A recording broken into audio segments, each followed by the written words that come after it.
사울이 길을 가다가 다메섹에 가까이 이르더니 호련히 하늘로부터 빛이 그를 둘러 비추는지라. 땅에 엎드려져 들음에 소리가 있어 이르시되 사울아 사울아 내가 어찌하여 나를 박해하느냐 하시거늘 대답하되 주여 누구시니까? 이르시되 나는 내가 박해하는 예수라. 너는 일어나 시내로 들어가라. 내가 행할 것을 내게 이를 자가 있느니라 하시니 같이 가던 사람들은 소리만 듣고 아무도 보지 못하여 말을 못하고 서 있더라. 아멘. 자, 오늘의 말씀의 제목은 나에게 하는 질문이라고 했습니다. 오늘 몇 가지 자신에게 질문하는 시간을 가질 겁니다. 사도행전은 누가가 썼죠. 누가가 누가복음을 쓰고 난 다음 곧바로 이어서 이 사도행전을 썼습니다. 사도행전에는 2000년 전 기독교의 운명을 결정짓는 큰 두 가지 사건이 나옵니다. 첫 번째 사건은 이 2장에 나와 있는 오순절 성령 강림의 사건이고요. 마가다락방에. 두 번째 사건은 오늘 본문에 나와 있는 사도 바울의 회심의 사건입니다. 즉 사울이라고 하는 청년이 바울이 되는, 사도 바울이 되는 이 회심의 사건을 통하여서 그가 온 세상에 나가 복음을 전하는, 그래서 복음이 땅끝까지 이르게 되는 그 첫 시발점이 바로 이 사울이 바울이 되는 회심 사건부터라고 해도 과언이 아닙니다. 그럼 도대체 이 사울이, 즉 이름을 바꾸어서 바울이 되었죠. 이 바울은 누구입니까? 바울은 그 당시 이스라엘 유대의 베냐민 지파 사람이었고, 그러면서도 그는 로마 시민권을 가지고 있었던 사람입니다. 그 당시 이스라엘은 로마의 식민지 안에 있었죠. 또한 그가 태어난 곳은 로마와 알렉산드리아와 다소라고 하는 세 곳이 그 당시에 가장 교육도시로 큰 3대 도시였는데 그 중에 하나인 다소라고 하는 곳에서 태어났습니다. 그리고 그는 종교적인 기득권을 가지고 있는 그 당시 바리새파, 바리새인이었고, 또한 그는 최고의 학파인 가말리엘이라고 하는 사람 밑에서 배운 사람이었습니다. 그러니까 그는 집안이나 학벌이나 부족함이 없는 청년이었습니다. 그런데 오늘 본문에 읽지 않았습니다. 1절, 2절에 보니 이런 말이 있습니다. 사울이 주의 제자들에 대하여 여전히 위협과 살기가 등등하여 대제사장에게 가서 다메섹 여러 회당에 가져갈 공문을 청하니 이는 만일 그 돌을 닦는 사람을 만나면 남녀를 막론하고 결박하여 예루살렘으로 잡아오려 함이라. 사울이 젊었을 때에는요, 즉 오늘 이 사건, 예수님을 만나는 이 사건 이전에는요, 살기가 등등하여서 즉 예수님의 적대자였던 거죠. 그 당시 대제사장의 명을 받고 공문을 가지고 다메섹에 있는 예수 믿는 사람들을 잡으려고 아주 살기 등등하여서 말을 타고 무리가 함께 달려가고 있었던, 그러다가 다메섹 도상에서 예수님을 만나게 되는 거죠.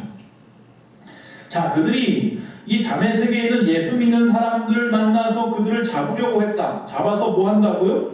스데반 집사를 돌로 쳐 죽일 때 그 옆에 있었던 증인이 바로 이 사람인데, 사울이었는데, 그때와 마찬가지로 종교 재판을 열고 즉결 처분하려고 하는 마음의 심보가 그 안에 가득했었습니다. 왜? 그는 예수 믿는 사람들은 이단의 사상이라고 생각하고 있었기 때문입니다.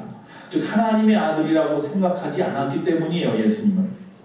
여기 보면 살기가 등등하여 라고 말하고 있는데, 이 살기가 등등하여 라는 말의 원어의 뜻은 뭐냐면 코에서 연기가 나오며 이런 뜻이에요. 여러분 코에서 연기 나와 봤습니까? 요새는 마스크를 쓰고 다니다 보니까 안경 쓰시는 분들은 잘 알아요. 자꾸 이 안경에 습기가 껴서 좀 날씨 더워지면 안 낄 줄 알았는데 아직도 끼더라고요. 이 코에서 김이 나오는 거죠. 근데 그 연기가 나온다는 이야기, 다시 말하면 증오와 분노의 싹이 아주 가득해서 칙칙거리고 달려가는 거예요. 내 이놈들 잡히기만 해봐라. 내가 다시는 뭐 어쩌고저쩌고 하면서 무슨 원수나 되는 것처럼, 뭐 자기 아버지의 복수라도 하는 것처럼 그렇게 살기 등등하게 예수 믿는 사람을 잡으려고 달려가고 있었다라는 것입니다. 그런데 그렇게 달려가던 사울이 예수님을 증거하는 바울, 사도라고 하는 칭함을 받는 바울로 변화되었잖아요. 도대체 사도행전의 주역이 되기까지, 이게 사도행전이 9장 사건 이후로 사도행전 전체를 이끌어가는 사람이 바울이란 말이죠.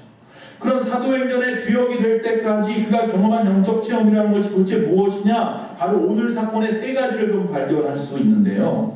9장에 나와 있는 세 가지를 봅니다. 첫 번째, 사울은 땅에 엎드러짐으로 말미암아 바울이 되었다라는 겁니다. 엎드러졌어요. 엎어져 버렸어요. 3절 4절 한번 보겠습니다. 사울이 길을 가다가 다메섹에 가까이 이르더니 호련히 하늘로부터 빛이 그를 불러 비추는지라. 땅에 엎드려져 들음에 소리가 있어 이르시되 사울아 사울아 내가 어찌하여 나를 박해하느냐 하거늘. 우리도 다르지 않습니다. 우리가 알고 있는 예수님, 내가 믿는 예수님, 내가 드리는 예배의 방식, 우리의 신앙의 모습 어떻게 보면 꽤 괜찮다고 생각할 수도 있습니다. 즉 내가 드리는 예배의 형식이 올바른 것이고 이것만이 마치 진리인 것 같고 말이죠. 내가 하는 신앙의 생활들이 바른 것 같고 다른 사람이 하는 건 뭔가 좀 잘못된 것 같고 말이죠. 여기 나와 있는 이 사울이나 저나 별반 다르지 않아요. 그래서 어떤 사람이 말하기를 이 시대에 예수님의 가장 큰 적은 그리스도인이라고까지 합니다. 주의 복음이 전도되어지고 확장되어져 가는데 가장 큰 걸림돌은 그리스도인 또 아니면 교회라고까지 말을 하고 있습니다. 왜 이렇게 되었습니까? 우리가 믿는 예수님 내 마음대로 믿는 거 아닙니까? 내 생각대로 내 편견에 빠져서 내 좋은 대로 그러면 안 된다는 거예요. 지금 사울이 예수님에 대해서 제대로 알아보지도 않고 무조건 안 된다. 그런 이단이다. 그런 하나님의 아들이 절대로 아니다. 마음에 아주 굳은 막힌 담을 놔두냐. 굳건히 세워놓고 그저 죽이려고만 하고 잡아서 없애려고만 하고 있더라는 거죠. 즉 하나님 앞에 엎드려지는 경험이 그가 없어서입니다. 머리로만 믿었기 때문이에요. 하나님 앞에 엎드려져야 됩니다. 할렐루야. 여전히 우리가 내 성경으로만 살아요. 예수님 믿기 전에 내 생각이나 고집이나 자기 주장이 아직도 살아있어요. 세상에서 배운 세상의 가치관을 가지고 거기에 합당하면 믿고 합당하지 않으면 안 믿으려고 해요. 즉 자기 머리로 이해되는 것만 믿으려고 해요. 사도 바울은 나중에 디모데전서 1장 13절과 15절에서 그 부분에 대해서 이렇게 고백합니다.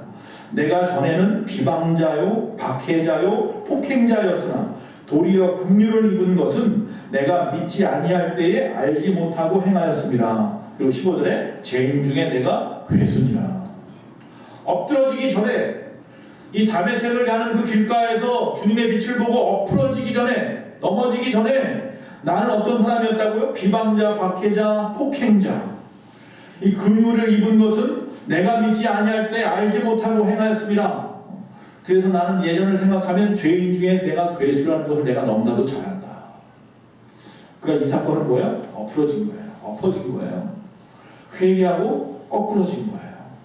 그래서 이전을 이렇게 고백할 수 있는 거예요. 난 하나님을 잘 믿는 줄 알고 있었다. 그러나 나처럼 믿어야 하는 줄 알았는데 생각해보니까 나는 죄인 중에 괴수요 방해자요 회방자요 박해자였다. 이렇게 말하고 있는 고백을 또 듣게 됩니다. 근데 이 고백은 바울만 하면 되는 게 아니라 사실은 저와 여러분의 고백도 이 안에 포함되어 있지 않느냐.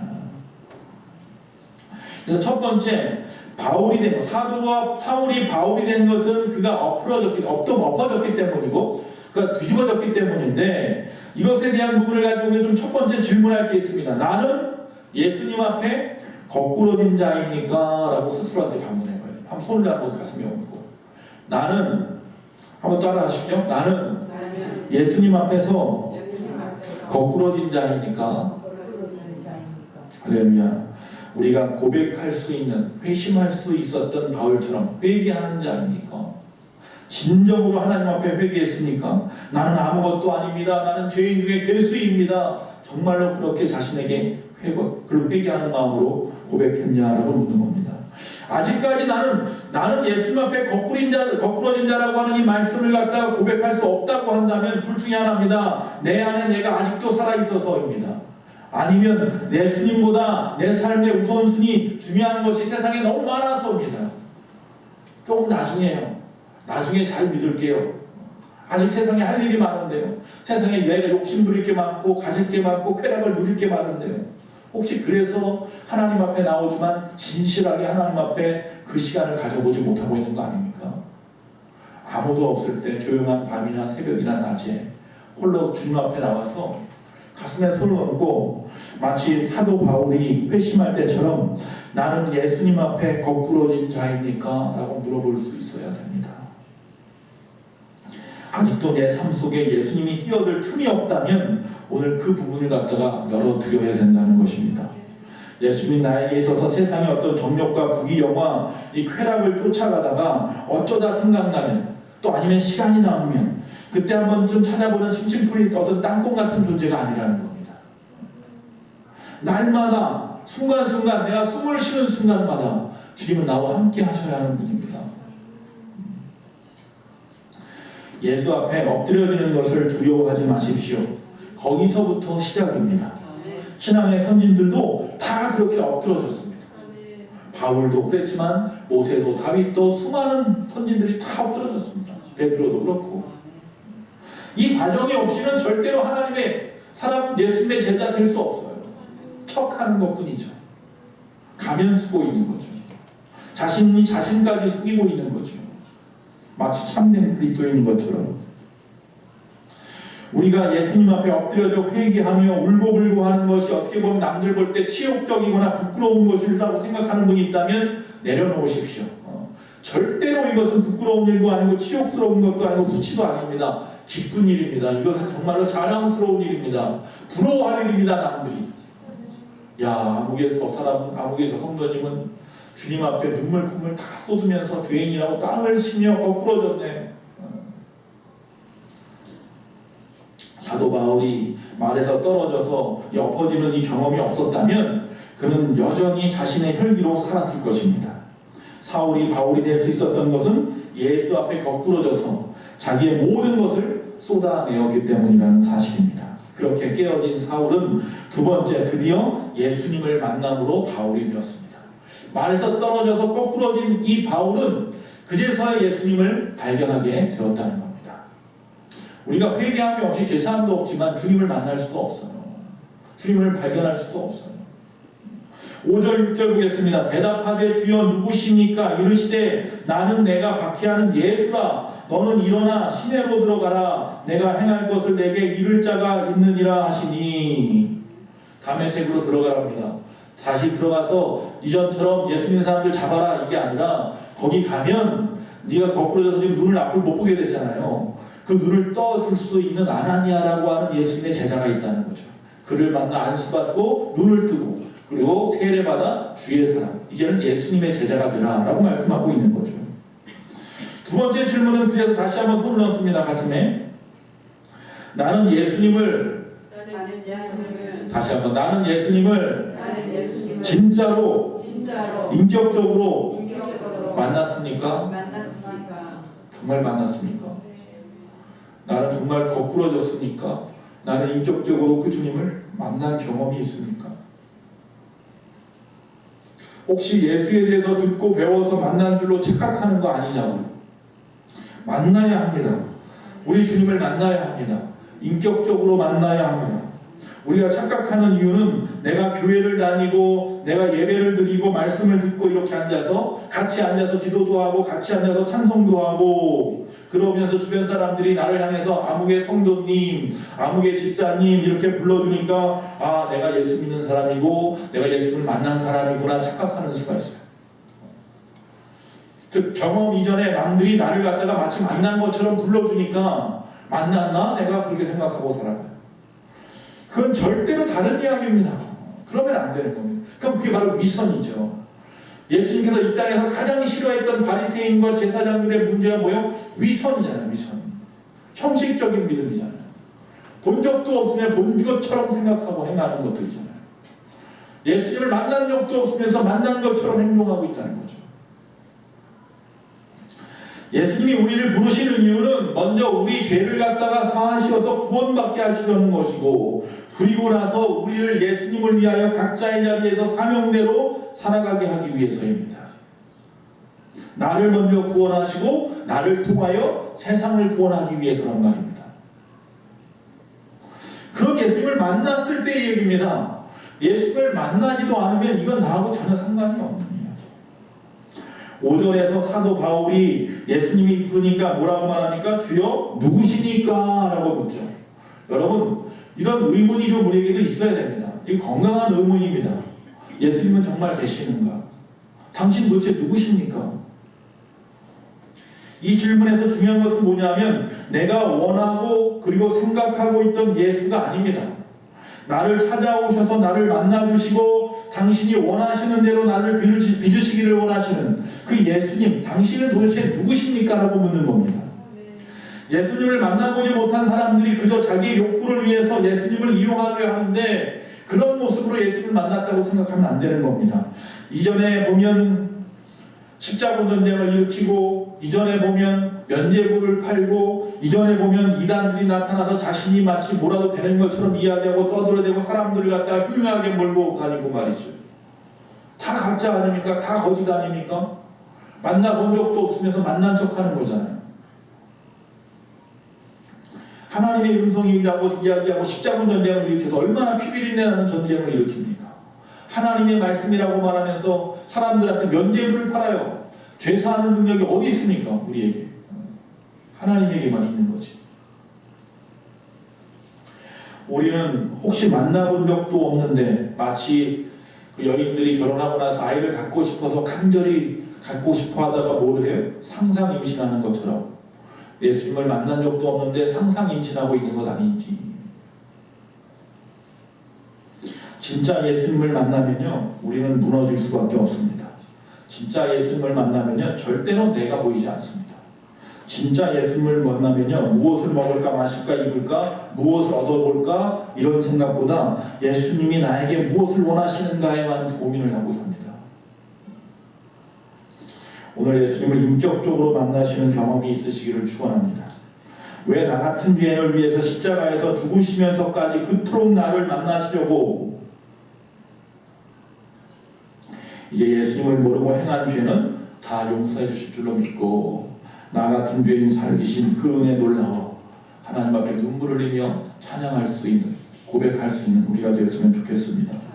찬양을 부를 때 입술로만 부르지 말고 정말 이 세상의 70억 인구 중에서 나 같은 죄인을 왜 만나주시고 사랑하셨을까? 그러면 예수님을 만난 자는 이 사회, 가정, 이웃 등 이 세상에서 어떻게 살아야 하는가? 거기에다가 고민하면서 매일매일 살아갈 수 있습니다. 세 번째, 사울이 바울이 된 것은 그의 눈의 비늘이 벗겨짐으로 바울이 되었다라는 겁니다. 아나니아를 만나고 아나니아에게 안수를 받고 난 다음에 비로소 그 눈이 떠졌어요. 이제까지 세상 사람들처럼 육신의 눈을 보여주는 대로만 살았다면 이제는 그 세상의 모든 것, 선입견적인 것들, 편견적인 것들, 그런 모든 비닐이 벗겨져야 될 줄로 믿습니다. 이 영안으로 살아야 돼요. 영안으로. 예수님의 눈으로 세상을 바라볼 수 있어야 되고요. 예수님의 마음으로 세상을 느낄 수 있어야 되고요. 예수님의 말씀으로 세상의 모든 일들의 기준을 삼고 살아가야 된다는 겁니다. 비늘이 벗겨지면 그렇게 된다는 겁니다. 자, 17절에서 19절 말씀입니다. 아나니아가 떠나 그 집에 들어가서 그에게 안수하여 이르되 형제 사울아 주곧 내가 오는 길에서 나타나셨던 예수께서 나를 보내어 너로 다시 보게 하시고 성령으로 충만하게 하신다 하니 즉시 사울의 눈에서 비늘 같은 것이 벗어져 다시 보게 된지라. 일어나 세례를 받고 음식을 먹으며 강건하여지니라. 할렐루야. 사울의 눈에 비늘이 벗겨지자. 우리의 눈에 영적인 영안이 뜨기 위해서는 이 비늘이 벗겨져야 합니다. 비늘이 벗겨지니까 죽일 사람만 찾던 사람이 이제는 찾아서 어떤 살릴 사람만 찾는 사람으로 변화됐잖아요. 남을 정죄하고 비패한 그런 눈이 어떻게 됩니까? 힘들고 지쳐서 아파서 병들어 죽어가는 사람들을 바라보게 되었단 말이죠. 위로와 희망과 생명을 주는 사람의 눈으로 바뀌었다는 겁니다. 진짜 예수로 채워진 눈이 되었다는 거예요. 예수로 흘러넘치는 그런 눈이 되었다는 겁니다. 최소한 예수님을 닮으려고 노력하는 그런 눈으로 되었다는 거예요. 교회는 그저 자신들의 안위와 복락을 추구하는 어떤 다른 이방 종교, 어떤 우상 숭배자들의 행위와는 절대 달라야 합니다. 세 번째 질문입니다. 다 손을 다시 한번 얹습니다. 나의 눈에서 비늘이 벗겨졌습니까? 이제는 육안으로 사는 게 아니라 영안으로 살게 되었습니까? 명을 분별할 줄 알게 되었습니까? 예수님의 마음으로 세상을 바라보기 시작했습니까? 그거 물어보는 겁니다. 자, 세 가지를 질문했어요. 거꾸러졌습니까? 만났습니까? 비늘이 벗겨졌습니까? 그래야 사울이 뭐 된다고요? 바울이 된다고요. 그래야 세상에 살던 내가 예수를 믿는 그리스도인, 참된 그리스도인이 된다고요. 그런데 정말로 이 세 가지를 다 합치면 무슨 말이냐면 다시 불러줘. 이 말입니다. 당신은 진정으로 크리스찬입니까? 다시 한번 묻습니다. 시작. 나는 진정으로 크리스찬입니까? 시작. 나는 진정으로 크리스찬입니까? 그리스도인이라고 묻는 겁니다. 예수를 아는, 예수를 믿는, 예수님과 함께 동행하는 그런 사람 맞습니까? 이거 물어보는 거예요. 오늘도 주님과 동행하셨습니까? 그거 물어보는 거예요. 요새 저희 딸이 운전면허 시험을 봐요. 그래서 필기시험은 붙었고 주행도 붙었고 이제 도로주행만 남았는데, 여러분 이 운전면허를 하나 따려고 해도요 비싼 학원비를 내더라고요. 엄청 비싸던데요. 저희 때 생각보다 뭐 몇 배는 비싸요. 또 열심히 다녀야 됩니다. 그렇죠? 또 필기시험을 보려고 밤을 새더라고요. 뭐 하룻밤밖에 안 샜지만 어쨌든 그러더라고요. 또 주행 연습을 하고 떨리는 마음을 가지고 가서 그 운전 연수한 그 기사님 옆에 앉아가지고 덜덜 떨면서 말이죠. 말 하나도 놓치지 않고 들으려고 하고, 가르쳐주는 그 법이 있잖아요. 선이 어느 선에 어디에 닿으면 뭐 핸들을 돌리고 멈추고 어떻게 하고, 그거 하나하나 머릿속에 그림을 그리려고 유튜브를 틀어놓고 또 몇 번을 보더라고요. 시험 보러 가기 전에. 또 그렇게 해서 도로주행을 하면 또 어떻게 합니까? 덜덜덜 또 떨릴 거 아니에요. 그 많은 차들 사이에서 혹시라도 사고라도 날까봐 걱정돼가지고 열심히 보면 땀을 흘리면서 그냥 한겨울에도 땀을 흘리고 에어컨을 빵빵하게 틀어도 땀을 흘릴 만큼 어떻게 될까봐 걱정스러워서 그렇게 도로주행을 연습을 하면 다 끝나나요? 면허증 받았다고? 면허증 받았어도 또 내가 익숙해질 때까지 마찬가지로 또 덜덜덜 떨면서 혼자는 못 나가서 옆에다 누구 태우고 가고 아빠 태우고 가고 엄마 태우고 가고 그렇게 몰다가 어느 순간 되어서야 비로소 혼자서 자신 있게 몰게 되는 거잖아요. 하물며 우리가 운전면허 하나 따려고 하는데도 이렇게 모든 정성을 다 쏟아가지고 말이죠. 그 운전면허증, 라이센스 하나 얻는데 우리는 구원이라고 하는 저 천국이라고 하는 티켓을 얻기 위해서 얼마나 정성을 쏟았나 물어보는 거예요. 지금 내가 가진 것 하나님 앞에 다 쏟을 수 있습니까? 내 능력, 내 시간, 내 건강, 내 재능 거기에 집중할 수 있냐는 거죠. 그렇게 해서 우리가 그리스도인이라고 하는, 그렇게 해서 천국 시민권을 얻어야 되는데 우리는 교회만 나오면 무조건 그냥 성도님, 우리 성도님 그러니까 교회만 나오면 주는 라이센스가 돼버렸어. 그리스도인이라는 게. 그러니까 당연히 그냥 그렇게 받는 줄 알아요. 교회만 나오면 다 주는 줄 알아요. 시간만 지나면 그냥 다 되는 줄 알아요. 집사님도 되고 권사님도 되고. 나중에 하나님이 보셨을 때, 예수님이 보셨을 때 뭐라고 말씀하실까? 저부터도 사실 겁이 나는 부분이 있는 거예요. 야, 난 너 목사 세운 적 없는데 이러면 어떡해요? 야, 난 너 집사 세운 적 없는데 누가 집사 줬냐? 이러면 어떡해? 나중에 주님 앞에 갔을 때 아무개 누구 이렇게 말하는데 저 집사인데요? 이러면 하나님이, 예수님이 뭐 네가 집사라고? 이러면 어떡해? 그 증 보여줘봐. 그런데 보여줄 게 없잖아요. 여러분, 어떤 성장의 연단 같은 것도 없이, 훈련도 없이, 경건에 이르는 연습도 없이 교회에 대해서 너무나 잘한다는 식으로 그냥 교회 다니면서 눈치로 보고 그냥 들려지는 것으로만 내가 마치 정말로 그런 기적을 본 것처럼 내가 어떤 주님을 만난 자의 그 모습으로 경험한 것처럼 이야기하고 떠벌리는 사람들이 얼마나 많은지 몰라요. 교회에 대해서, 성경에 대해서 얼마나 경험하시고 공부하셨습니까? 아니, 예수님을 정말로 인격적으로는 만나셨습니까? 성경을 좀 몰라도 상관없어요. 우리네 할머니, 할아버지들은 글씨도 몰라도 성경 말씀 모르고 아브라함이 이삭을 낳았는지 이삭이 아브라함을 낳았는지 그런 거 순서 말 몰라도 예수님을 만났어요. 정말 뜨겁게 눈물로 주님을 만나고 마치 목회자를 주님 만나듯이 그렇게 섬기면서 아무리 먼 거리에 있는 길이라도 몇십 리 길이라도 달려가서 새벽을 지키고 밤을 지키고 밤새도록 차가운 바닥에서 거적 깔아놓고 그렇게 기도하고 산기도 한다고 그 추운 겨울에 눈이 하나같이 오는데 그 산기도하러 올라가서 밤새도록 그 눈을 다 녹이면서 온몸에 오히려 열이 나면서 말이죠. 그렇게 기도하고 그랬단 말이에요. 주님을 만나봤거든요. 그 맛을 보아야 알아요. 이게 주님을 만나본 경험이 있기 때문에 안 그러고는 못 배기는 거예요. 못 배기는 거예요. 그러니까 안 만나본 사람은 척은 할 수 있어도 막상 그런 상황이 되면 못해요. 그렇게 하고 싶어도 못해요. 정말로 진정 주님의 음성을 듣고자 주 앞에 몇 시간씩 무릎 꿇고 기도해 보았느냐고 지금 묻는 겁니다. 주님을 위해서 그의 영광을 위해서 살려고 얼마나 몸부림쳐 봤냐고 지금 묻는 겁니다. 교회에 나오면서 아직도 아무런 경험도 없고 체험도 없고 노력도 없이 그냥 저절로 전문가가 된 것처럼 척하고만 있는 거 아니냐는 겁니다. 혹 무늬만 그리스도인 아닙니까? 가짜 성도 아닙니까? 교회에서 끊임없이 기도하는 성도님들이 계십니다. 저희 교회도 계셔서 얼마나 감사한지 몰라요. 새벽을 지키시는 분들이 있고 또 저녁을 지키시는 분들이 있어요. 교회가 하루에 새벽으로 저녁으로 또 낮에도 오시는 분들도 있고 얼마나 할렐루야 감사한지 몰라요. 에스겔이 왜 이 민족을 갖다가 이렇게 어렵게 하십니까?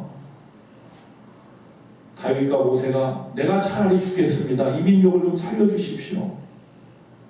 아브라함이 저 소돔 땅에 의인이 없어서 멸망할까봐 50명에서 40명으로 줄이고 40명에서 또 줄이고 또 줄이고 10명마저 없어서 결국 소돔과 고모라가 멸망했지만 성경에 나와 있는 수많은 인물들이 자기 민족을 위해서 눈물 흘리면서 중보하여 기도했던 사람들이 있었어요. 그것을 통해서 알 수 있는 것은 뭐라고요? 이 사회를 이끄는 힘은 뭐라고요? 정치인들이라고요? 권력이라고요? 아니요. 기도입니다. 우리 교회를 이끄는 힘도 기도입니다. 기도하는 분들이 있기 때문에 이 교회가 이만큼 여기 서 있는 겁니다. 우리 교회에 기도하는 분들이 필요합니다. 할렐루야.